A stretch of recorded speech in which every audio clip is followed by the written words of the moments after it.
Οι σταυροφορίες ήταν εκστρατείες, οι οποίες πραγματοποιήθηκαν από τα χριστιανικά έθνη της Δύσης για την απελευθέρωση των Αγίων Τόπων. Έλαβαν αυτό το όνομα διότι όλοι οι πολεμιστές έφεραν το σημείο του σταυρού στο στήθος ή στον ώμο τους. Ο όρος Άγιοι Τόποι αναφέρεται στις περιοχές της Παλαιστίνης και του Ισραήλ, οι οποίες και έχουν ιστορική και θρησκευτική αξία, ιδίως για τον χριστιανισμό, τον Ιουδαϊσμό αλλά και τον Ισλαμισμό. Ακόμη σε αυτούς συγκαταλέγονται και εκείνοι που εμφανίζονται στην Καινή Διαθήκη. Από γεωγραφικής και ιστορικής άποψης, οι περιοχές αυτές αναδείχθηκαν ορόσημα της εποχής εκείνης, διότι προϋπήρξαν πεδία έντονων διενέξεων και ομοτήτων, όπως για παράδειγμα οι σταυροφορίες. Ο αρχικός σκοπός όμως, ο οποίος και ήταν η απελευθέρωση των Αγίων Τόπων, μετατράπηκε με τον καιρό σε ένα απλό πρόσχημα για την οικονομική και θρησκευτική κατάκτηση της Ανατολής. Οι σταυροφορίες ξεκίνησαν ως η ιδέα μιας ιερής εκστρατείας από μέρους των δυτικών καθολικών χριστιανών. Ο πραγματικός σκοπός ήταν η κατάκτηση των Αγίων Τόπων και η συντριβή του Ισλάμ. Η ιδέα του χριστιανικού ιερού πολέμου κατήχε κεντρική θέση στο κίνημα των σταυροφοριών. Παράλληλα, πολλοί ηγεμόνες ονειρεύονταν πλούτη, δόξα και περιπέτειες. Ακόμη και οι απλοί άνθρωποι και στρατιώτες που ακολούθησαν είχαν τα δικά τους όνειρα για πλούτη, αναγνώριση και μια καλύτερη ζωή. Η ιδέα των σταυροφοριών γεννήθηκε στη Δυτική Ευρώπη κατά τη διάρκεια του 11ου αιώνα. Τα έθνη της Δύσης έβλεπαν με λύπη την καταπάτηση των Αγίων Τόπων, η οποία γινόταν από τους μουσουλμάνους Σελτζούκους το 1078. Οι Σελτζούκοι μάλιστα απαγόρευαν την είσοδο των προσκυνητών σε αυτούς, όπως νωρίτερα οι Άραβες. Οι προσκυνητές επιστρέφοντας εξιστορούσαν τους κινδύνους και τις ταλαιπωρίες που υπέφεραν, και έτσι ερέθησαν το θρησκευτικό ζήλο της χριστιανικής Ευρώπης, η οποία σύσσωμη ξεσηκώθηκε για την απελευθέρωση του τάφου του Χριστού από τα χέρια των απίστων. Τα αίτια λοιπόν που οδήγησαν στις σταυροφορίες είχαν τόσο θρησκευτικό όσο και πολιτικό χαρακτήρα. Απ' τη μία, οι έντονες φημολογίες για ομότητες σε βάρος των προσκυνητών από την πλευρά των Αράβων και των Τούρκων, και απ' την άλλη, η έντονη επιθυμία του παπισμού να ενισχύσει τη θέση του έναντι των γερμανικών ηγεμόνων, καθώς επίσης να επιδιώξει και την υποστήριξη των Βυζαντινών αυτοκρατόρων. Οι σταυροφόροι ήταν πολεμιστές που έφεραν το σημείο του σταυρού στο στήθος ή στον ώμο τους. Όσοι θανατώνονταν κατά τις σταυροφορικές εκστρατείες είχαν το προνόμιο ειδικού συγχωροχαρτιού για τις αμαρτίες που είχαν διαπράξει και θεωρούνταν στη συνείδηση του λαού μάρτυρες. Ήταν η εύκολη λύση για όσους ήθελαν να εκτονώσουν το θρησκευτικό τους μένος και για πολλούς άλλους που έβρισκαν την ευκαιρία για κλοπές και καταστροφές. Το Νοέμβριο του 1095, ο Πάπος Ουρβανός ο Δεύτερος κηρύττει την πρώτη σταυροφορία. Καλεί τους πιστούς σε ιερό πόλεμο κατά των Αράβων για την απελευθέρωση των Αγίων Τόπων και κλείνει τον λόγο του με το σύνθημα «Ο Θεός τι θέλει». Η πρώτη σταυροφορία περιλάμβανε πολλές και διαφορετικές στρατιές. Στην αρχή ξεκίνησε μια ανοργάνωτη λαϊκή σταυροφορία, αποτελούμενη από φτωχούς και αγρότες. Διέσχισαν λαιλατώντας τη Βυζαντινή επικράτεια, αλλά στη Μικρά Ασία εξοντώθηκαν ή εχμαλωτίστηκαν από τους Τούρκους. Ακολούθησαν οι φεουδάρχες. Οι στρατιές τους προωθήθηκαν στο Βυζαντινό έδαφος. Με τη βοήθεια του Αλέξιου του Πρώτου, οι σταυροφόροι πέρασαν στη Μικρά Ασία και νίκησαν τους Τούρκους στο Δωρήλαιο. Τα εδάφια αποδόθηκαν βάσει συμφωνίας στο Βυζαντινό κράτος. Τα Ιεροσόλυμα καταλήφθηκαν με έφοδο τον Ιούλιο του 1099 και μετατράπηκαν, όπως και άλλες κατακτημένες περιοχές, σε φραγκικό βασίλειο. Η λατινική κυριαρχία φαινόταν ότι θα διαρκούσε. Όμως οι μουσουλμάνοι σημείωσαν σημαντικές στρατιωτικές επιτυχίες σε βάρος των σταυροφορικών κρατηδίων. Η εξέλιξη αυτή προκάλεσε τη δεύτερη και τρίτη σταυροφορία τον 12ο αιώνα, που τελείωσαν με επώδυνες στρατιωτικές ήττες για τους σταυροφόρους, καθώς και με απώλειες για το Βυζάντιο. Ουσιαστικά, κανένας από τους στόχους των τριών πρώτων σταυροφοριών δεν πραγματοποιήθηκε. Η κατάκτηση των Αγίων Τόπων δεν διήρκησε για πολύ.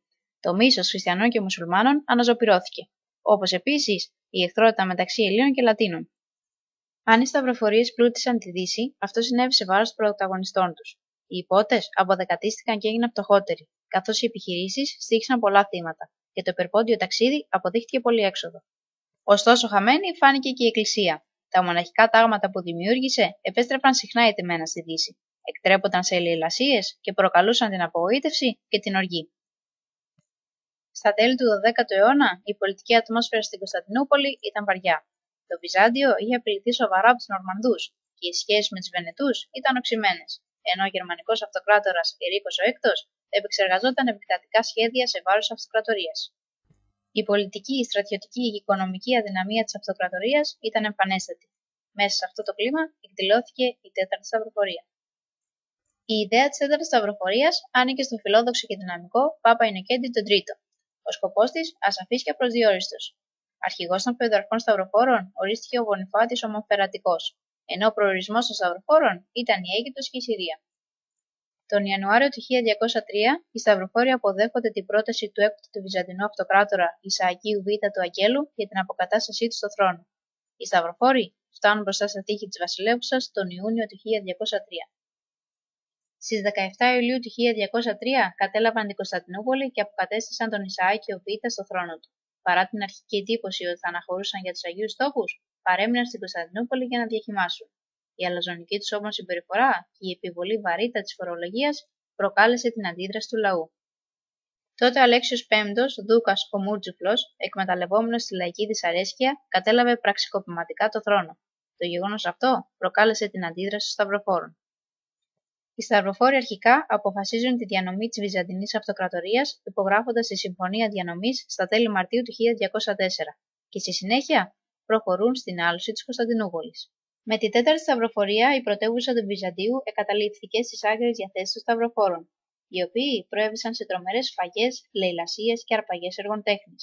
Με την άλωση της Κωνσταντινούπολης από τους σταυροφόρους αρχίζει μακρά περίοδος της φραγκοκρατίας στον ελλαδικό χώρο.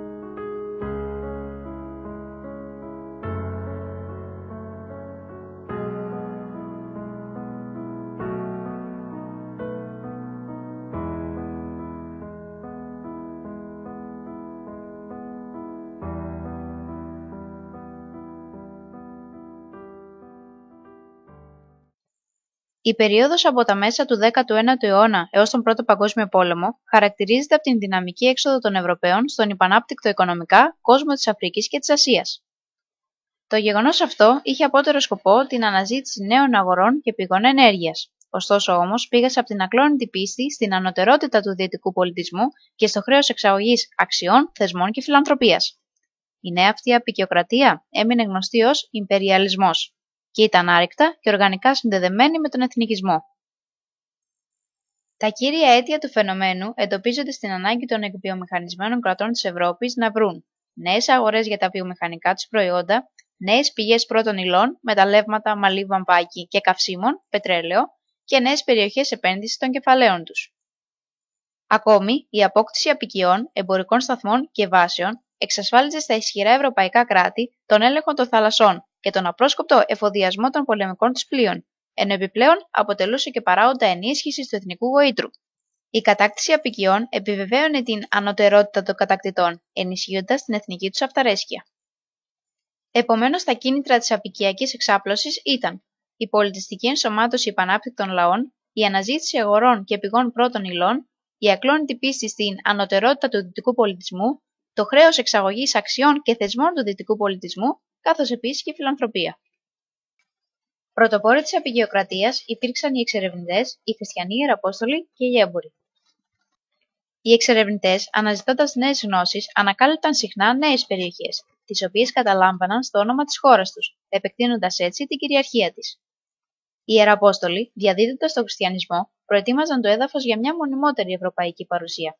Επιπλέον, οι έμποροι, αναζητώντας νέες αγορές, λειτουργούσαν ως η εμπροστοφυλακή των αποικιοκρατών. Οι μέθοδοι αποικιοκρατικής πολιτικής ήταν δύο: η κατάκτηση εδαφών και η καθυπόταξη των κατοίκων τους, πρακτική που εφαρμόστηκε στις περισσότερες περιπτώσεις, αλλά και η οικονομική διείσδυση σε ανεξάρτητα κράτη και η μετατροπή τους σε ημιαπικίες, τακτική που εφαρμόστηκε όπου ήταν αδύνατη για λόγους διεθνών ισορροπιών η κατάκτηση. Η αποικιακή εξάπλωση επηρέασε καταλυτικά τόσο τις περιοχές που εντάχθηκαν στο αποικιακό σύστημα, όσο και την Ευρώπη. Οι αποικίες σφραγίστηκαν από την αποικιοκρατία. Ο πλούτος τους λαιλατήθηκε. Οι λαοί τους αντιμετωπίστηκαν σαν να ήταν κατώτεροι και μετατράπηκαν σχεδόν σε δούλους. Οι πολιτισμοί τους υποτιμήθηκαν. Παράλληλα, οι αποικιοκράτες έφεραν στις αποικίες όλα τα στοιχεία των πολιτισμών τους: γλώσσες, τεχνολογικά επιτεύγματα, θρησκείες, θεσμούς, ιδεολογίες, τρόπο ζωής. Απέναντι σε αυτή την επέλαση, οι λαοί των αποικιών εκδήλωσαν όλες τις αντιδράσεις, από την απόλυτη υποταγή έως και την επανάσταση. Τα αποικιοκρατικά κράτη και οι λαοί τους είδαν τη θέση τους να ενισχύεται με την κατάκτηση αποικιών. Οι Ευρωπαίοι εκμεταλλεύτηκαν τις αποικίες και πολλοί στις ευρωπαϊκές κοινωνίες καρπόθηκαν μέρος αυτού του πλούτου. Παράλληλα, η Ευρώπη έγινε το κέντρο του κόσμου. Οι κατακτήσεις αποικιών θεωρήθηκαν από τους Ευρωπαίους επαρκείς αποδείξεις της πνευματικής τους ανωτερότητας, της οικονομικής και τεχνολογικής τους παντοδυναμίας. Ο ευρωπαϊκός πολιτισμός θεωρήθηκε ανώτερος. Οι Ευρωπαίοι έφτασαν στην πολιτισμική αλαζονία.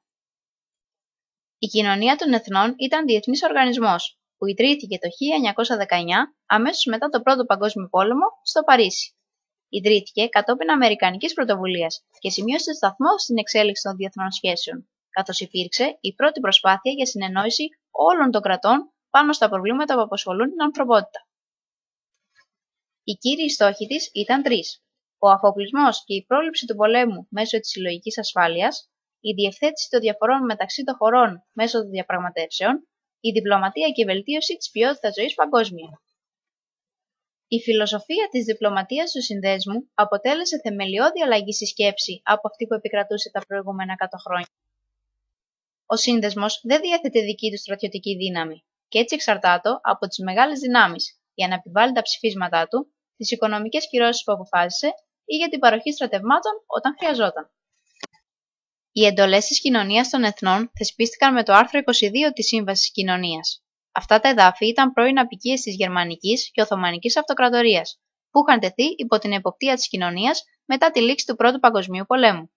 Η μόνιμη Επιτροπή Εντολών επόπτευε τις εντολές της Κοινωνίας των Εθνών, αλλά οργάνωνε και δημοψηφίσματα σε αμφισβητούμενα εδάφη, έτσι ώστε οι κάτοικοι να μπορούν να αποφασίζουν σε ποια χώρα θα ενταχθούν.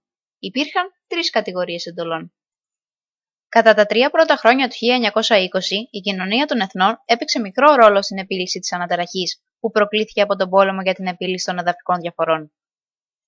Εκτός από τις εδαφικές διαφορές, η Κοινωνία των Εθνών προσπάθησε επίσης να παρέμβει στις συγκρούσεις μεταξύ εθνών, είτε διμερείς είτε εμφύλιες.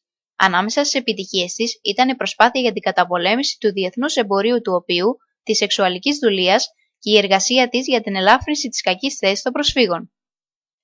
Η έναρξη του Δεύτερου Παγκοσμίου Πολέμου σήμαινε ότι η Κοινωνία των Εθνών είχε αποτύχει στον πρωταρχικό της σκοπό, ο οποίος και ήταν να αποφευχθεί οποιοσδήποτε μελλοντικός παγκόσμιος πόλεμος. Υπήρχε μια σειρά από λόγους για αυτή την αποτυχία, πολλοί από τους οποίους είχαν να κάνουν με γενικές αδυναμίες στο εσωτερικό του οργανισμού.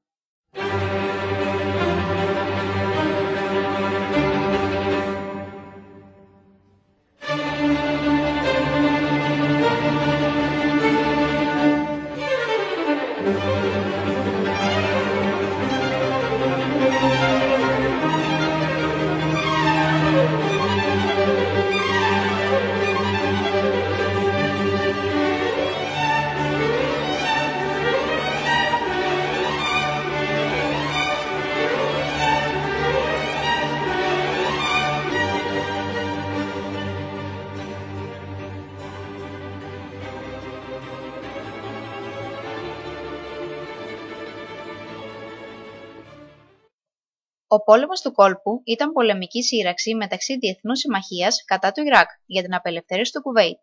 Η διεθνής αυτή συμμαχία αποτελούταν από τουλάχιστον 31 κράτη υπό την καθοδήγηση των Ηνωμένων Πολιτειών της Αμερικής και την εξουσιοδότηση του Οργανισμού Ηνωμένων Εθνών. Ο πόλεμος ξεκίνησε με την εισβολή του Ιράκ, με τη δικαιολογία ότι το Κουβέιτ κάνει γεωτρήσεις για πετρέλαιο υποκλίση και έτσι κλέβει Ιρακινό πετρέλαιο. Το Ιράκ εισβάλλει προς αυτά το Κουβέιτ. Αμέσως μετά την εισβολή, υποβάλλονται οικονομικές κυρώσεις από τον Οργανισμό Ηνωμένων Εθνών. Λίγους μήνες αργότερα, τον Ιανουάριο του 1991, οι Ηνωμένες Πολιτείες ηγούνται διεθνούς στρατιωτικής επέμβασης για την απελευθέρωση του Κουβέιτ, ουσιαστικά όμως για τον έλεγχο των πετρελαίων της περιοχής. Η επίθεση από τον Σαντάμ Χουσέιν, πρόεδρο του Ιράκ, ήταν προγραμματισμένη αρκετούς μήνες νωρίτερα. Μερικοί πιστεύουν πως υπήρχαν πολλοί λόγοι για αυτή την κίνηση των Ιρακινών. Τόσο λόγω της ανικανότητάς τους να πληρώσουν περισσότερα από 80 δισεκατομμύρια δολάρια που είχαν δανειστεί για να ανταπεξέλθουν οικονομικά στον πόλεμό τους μεταξύ του Ιράν, όσο και εξαιτίας της μεγάλης παραγωγής πετρελαίου από τη μεριά του Κουβέιτ, το οποίο και προκάλεσε πτώσεις στα έσοδα του Ιράκ.